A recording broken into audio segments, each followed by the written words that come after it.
Hello mga ka-trending! Welcome back to ZK Trend. Noong nagdaraang araw nga ay pinagdiriwang ni Bel Mariano ang kanyang 8 years anniversary kasama ang Believers Official. Isa sa mga admin nga ng Believers Official ay nagpapasalamat at ayon dito sa kanya, Happy 8th Anniversary BOFC! Here's to more years of cheering, supporting, and believing together. Believing isn't just about being a fan, it's about standing by Bel through every milestone, celebrating her achievements as if they were our own, and continuously believing in her dreams. No matter where her journey takes her, we will always be here cheering her on with the same love and dedication that brought us together.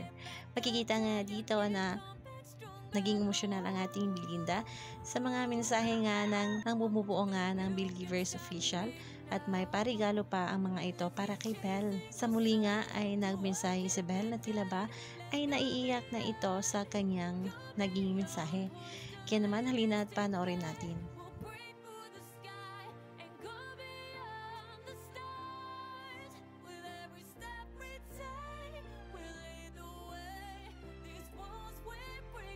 It rarely happens na ganito nga, gather tayo lahat. And I think the beauty of being here is that we also get to create new friends in our life. Diba?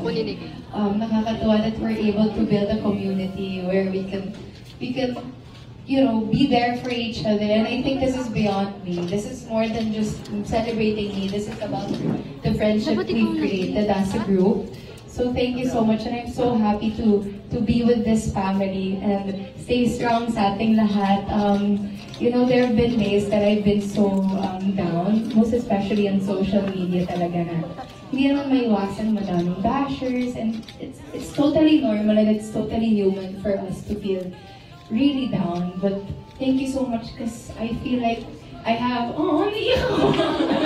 hindi ako iyak. Waterproof yung makeup ko, sinigurado ko.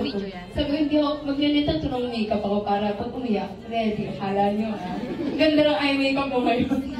Pero yan nga, parang we've created this community whereas we protect one another, and I feel so secure. And